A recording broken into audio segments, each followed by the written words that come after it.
दोस्तों, आप जानते हैं कि कांग्रेस 70 साल से गरीबी हटाओ का रोना रोती रही। हर किसान को बढ़ाओ। ये आज तक इन्होंने किसी किसान के लिए कुछ किया है, किसी गरीब के लिए कुछ किया है? अभी हाल ही में कुछ दिनों में अभी नेचुरल क्लाइमेटीज़ जल आपदा आई, हिमाचल में आई और उत्तराखंड में आई, तेलंगाना में आई और दूसरे कई राज्यों में आई, दिल्ली में खुद आई, पंजाब में आई। इन्होंने कुछ किया वहाँ पर? क्या ये लोग वहाँ गए? अगर इनको जनता से इतना प्यार था या जनता से इतना लगाव था या जनता के लिए इतना काम करना था तो ये वहाँ क्यों नहीं गए? ये सिर्फ और सिर्फ मोदी जी को और भारतवर्ष को बदनाम करने के चक्कर में है। राहुल गांधी अमेरिका जाता है, वहाँ उल्टी सीधी स्टेटमेंटें दे जाता है। पहले से इनका जो है मुद्दा रहता है वहाँ पर आदमी इकट्ठा करे ताकि मोदी जी का विजिट है तब तक के लिए हम कुछ उसके बारे में कुछ उल्टा सीधा बोले।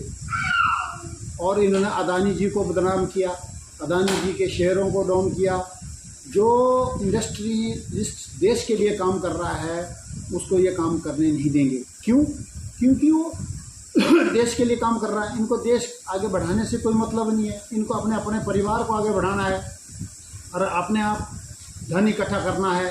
आप देख रहे हैं सोनिया गांधी आज दुनिया की सबसे चौथी रिचिस्ट जो लेडीज़ है, उसके पास कहाँ से पैसा है? उसके पास कोई इंडस्ट्री नहीं है, उसके पास खेती बाड़ी नहीं है, उसके पास कोई नौकरी नहीं है। इतना पैसा कहाँ से? मैं एक पूर्व सैनिक हूँ, 30-32 साल नौकरी कर करके थक गए और 2 टाइम की बड़ी मुश्किल से रोटी होती है। अभी ये कहते हैं कि मोदी जी ने क्या किया? मोदी जी ने क्या नहीं किया इस देश के लिए। मोदी जी ने सेना को इतना मजबूत किया जो आज 70 साल तक कांग्रेस नहीं कर सकी। हमने 62 की लड़ाई लड़ी, वो इनके गोला बारूद या इनकी नीति के ऊपर नहीं लड़ी गई। वो उस ज़माने के उस टाइम के सैनिकों ने अपने बलबूते, अपने दम पर, अपने हौसले बुलंद रख करके लड़ी है। उन्होंने चाइना के सैनिकों को सिर पकड़ पकड़ करके चट्टानों में मारा था। ऐसे ऐसे शूरवीर हमारे पास, हमारे देश के जवान हैं। ये इन्होंने कोई कुछ काम नहीं किया। मोदी जी ने, मैं खुद इस चीज़ का गवाही हूँ। जब अरुणाचल में हम पोस्टेड थे तो जब चाइनीज़ सैनिक उधर आते थे तो हम सीनियर थे, हमें बोलता आप लोग बैंकर से बाहर नहीं आइए, आप रहने दीजिए। क्योंकि वो सैनिक आते थे वहाँ से उनके और हमारे सैनिकों को थप्पड़ मार के चले जाते थे। हम कुछ नहीं कर सकते थे। उनको पता था इनको दिल्ली से ऑर्डर लेना पड़ता था। लेकिन मोदी जी की सरकार में आज वो परिस्थिति आई है। वो कहता है तुम थप्पड़ तो छोड़ो, गोली चलाओ, गोली की गिनती मत करो। उस टाइम एक गोली चलानी होती तो एक सैनिक को अपनी इज्जत बचानी मुश्किल होती थी। उसको पता था कि एक गोली तो चल गई है पर उसका खोखा कहाँ से पूरा करूँ, मेरा तो कोर्ट मार्शल हो जाएगा। इन्होंने जो कारनामे, अगर उसके ऊपर मैं कहना है मैं आ जाऊँगा, मैं 72 घंटे तक भी कम पड़ेंगे। जैसे विवेकानंद जी ने अमेरिका में दिया था लेक्चर, मैं 72 घंटे भी लेक्चर उसके ऊपर दे सकता हूँ। आप अयोध्या राम मंदिर का मैं आई विटनेस हूँ। वहाँ इन्होंने क्या क्या कारनामे किए। आज मोदी जी ने वो मंदिर बनाया और हिंदू धर्म की इज्जत बचाई, वो कम काम है? इन्होंने क्यों नहीं किया? ताला तो इन्होंने खोला था उसका। जब ताला इन्होंने खोला तो फिर उसको क्यों उन्होंने विवाद में डाला? क्योंकि वो जो राजनीति सीखनी थी, हिंदू और मुस्लिम को लड़ाना था। इनका यही मुद्दा है, भाई हिंदू और मुस्लिम को लड़ाओ, जातिवाद में लड़ाओ। ये बोलते हैं कि बीजेपी वाले जो है धर्मवाद करते हैं। धर्मवाद तो ये करते हैं क्योंकि इनको अपना वोट बैंक चाहिए। मेरा आप लोगों से अनुरोध है कि आप सब लोग अपने वोट का 2024 में सही ढंग से इस्तेमाल करें और इनको अपने वोट की ताकत से ऐसा तमाचा मारें ताकि ये उठने लायक ना हो। वैसे तो इनका सुपड़ा साफ हो चुका है, लेकिन फिर भी ये गरीब जनता को बहका करके, फुसला करके, पैसे दे करके, कुछ ना कुछ करके, दारू पिला कर उनको, देखो गरीब जनता को दारू बांट देते हैं ताकि वो दारू के नशे में हमारे को वोट दे करके इनके गुंडे के काम करते हैं। इन्होंने गुंडे पाले होते हैं, लेकिन मोदी ने इनके सब ये धंधे ख़त्म कर दिए हैं। तो आप अपने वोट का सही इस्तेमाल करें और वोट की ताकत से इनको दिखाएं कि हिंदुस्तान की जनता इतनी अनपढ़ नहीं है, वो अपने देश को बचाना जानती है और देश के लिए लड़ना चाहती है। दोस्तों, एक सैनिक बॉर्डर में लड़ता है, लेकिन आप भी एक सैनिक से कम नहीं है। आपकी वोट की ताकत उस सैनिक का मनोबल बढ़ाएगी।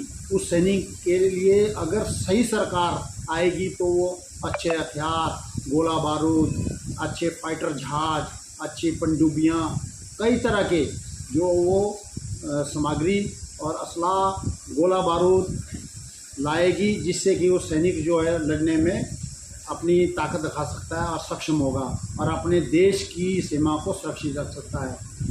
तो इनकी कोई भी नीति अच्छी नहीं थी, ना विदेश नीति अच्छी थी। आज देखो हमारे विदेश मंत्री जयशंकर जी कितना बढ़िया काम कर रहे हैं। मोदी जी जिस भी देश में जाता है किसी को ऐसा सलाम नहीं किया जाता है। मोदी जी का उतना स्ट्रॉन्ग लीडर बोला जाता है। ये ट्रंप ने भी बोला था कि मोदी जी जो है अपने very tough and strong leader, ठीक है, ऐसे किसी के लिए नहीं बोला जाता है। जब उसमें वो खासियत होती है तभी बोला जाता है। तो दोस्तों, मेरा मेन मकसद ये आपका कहने का है कि जो भी ये 26 दल इकट्ठा हुए हैं, ये सिर्फ और सिर्फ अपनी रोटियां सेकने के लिए इकट्ठा हुए हैं। इनको जनता की कुछ नहीं पड़ी है। और मेरा आपसे विनम्र निवेदन है एक सैनिक के नाते कि मोदी जी ने जितना काम किया है मैं आपको गिना सकता हूँ। मोदी जी ने रेलवे को एक नई दिशा दी है। मोदी जी ने देश में गोला बारूद की अपने देश में फैक्ट्रियाँ लगाई है। आज हम अपने देश से फाइटर जहाज दूसरे देशों को भेज सकते हैं। अब पहले हम सारा का सारा दूसरे के ऊपर डिपेंड होते हैं। इसरो आज इतना काम कर रहा है कि जो आज नासा नहीं कर सकता है वो इसरो कर रहा है। हमें इसके ऊपर गर्व होना चाहिए। और तो और छोड़ो, खेल में भी इन्होंने जो घपलाबाजी भ्रष्टाचार किया, क्योंकि इनके अपने आदमी, अपने जो इनके खास गुर्गे होते थे, उनके बच्चे उनको खेल में आगे करते थे। आज गांव की बेटियां, गली मोहल्ले की, जहां आदमी पहुंच नहीं सकता, पहाड़ की, मणिपुर की, उत्तराखंड की, हिमाचल की, कहाँ की लड़कियां नेशनल में, इंटरनेशनल में जो है खेल में अच्छा प्रदर्शन कर रही है, मेडल ला रही है, गोल्ड मेडल ला रही है। आप देखो वो कैसे हुआ, क्योंकि मोदी जी ने इस तरीके की नीति अपनाई है। उनको एक प्लेटफॉर्म दिया है कि आप आगे बढ़ो। ये सब चीज़ें ऐसे नहीं होती है। इन्होंने क्यों नहीं किया आज तक? ये सिर्फ और सिर्फ मोदी जी को बदनाम करना चाहती है और कुछ नहीं है। क्योंकि वो एक देश, वो भारत का सपूत है, वो भारत का एक नेता है, वो भारत का एक दिल है।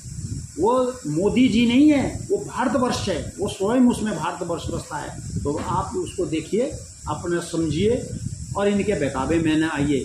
अपने स्वार्थ के लिए कभी ना लड़ें। मैं आपसे विनम्र निवेदन करता हूँ, अपने स्वार्थ के लिए इनका साथ ना दें। आप एक रोटी कम खा लो करेंगे, आपका देश होना चाहिए, आपका धर्म होना चाहिए। अगर आपका देश और धर्म है तभी अब हम आप है। अगर हमारा देश और धर्म नहीं होगा तो हम और आप नहीं रह सकते हैं। और आप अपने पीछे हिस्ट्री को देखिए, हमारे पूर्वजों ने कितनी बलिदान दिए। आज तो मुझे बताओ, भगत सिंह के नाम से रोड है, सुखदेव के सामने रोड है, और महाराजा राणा प्रताप के नाम से कुछ है, पृथ्वीराज चौहान के नाम से कुछ है, लक्ष्मीबाई के नाम से कुछ है, तांतिया टोपे के नाम से कुछ है, शिवाजी जी महाराज के नाम से कुछ है, सांबाजी के नाम से कुछ है, रानी झांसी के नाम से कुछ, कितने योद्धा हुए हैं। मैं इतनी गिनती कर रहा हूँ कि आप सोच नहीं सकते, इतना बताऊँगा ना जी। इंदिरा गांधी विश्वविद्यालय, इंदिरा गांधी स्टेडियम, जवाहरलाल नेहरू स्टेडियम, जवाहरलाल नेहरू विश्वविद्यालय, राजीव गांधी विश्वविद्यालय, इंदिरा गांधी एयरपोर्ट, सब इनके नाम से है। और इनकी नामों की लिस्ट भी कई बार जो व्हाट्सएप में भी आई है, आप खुद देखिए। क्या इन्होंने ही देश के लिए काम किया और किसी ने नहीं काम किया? क्यों नहीं? आज मोदी जी के सरकार में उस गरीब महिला को भी पद्म पुरस्कार मिल रहा है, जिसको तो ये तो सपने में भी भूल जाते कि उनको मिलता। तो इस चीज़ को आप इवेल्युएट करो, आंकलन करो कि कौन आदमी सही काम कर रहा है। इतना तो आपको समझ है, और देश की जनता सब समझदार है, सब अच्छी तरह से जानती है कि हमें क्या करना चाहिए। तो आप कृपा करके मैं आपसे विनम्र निवेदन करता हूँ कि सरदार वल्लभ भाई पटेल जिसको कि आयरन मैन बोला जाता था, उसके बारे में इन्होंने बोला। क्या मोदी जी ने सारे काम आज तक गलत किए? क्या उसने सारा देश बेच दिया? ये सिर्फ बहकाते हैं, प्रोपोगंडा करते हैं, र्यूमर करते हैं, ताकि ये गरीब जनता भटक जाए और कुछ वोट हमारी फेवर में पड़ जाए।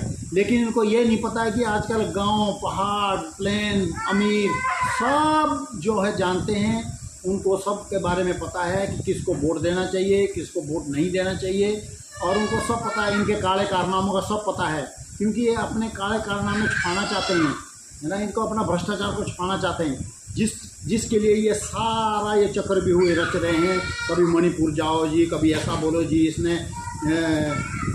राफेल घोटाला किया, ये फलाना घोटाला किया। घोटाला तो इन्होंने किए, कुछ भी नहीं किए, और इन्होंने कितने घोटाले गिने जाए वो सब कम है। तो आपसे मेरा विनम्र निवेदन है, एक सैनिक के नाते मेरी बात को माने और इस देश के लिए आप अपना सहयोग दें। आप भी एक सैनिक के बराबर सहयोग दे सकते हैं अगर आप अपना वोट का सही इस्तेमाल करें।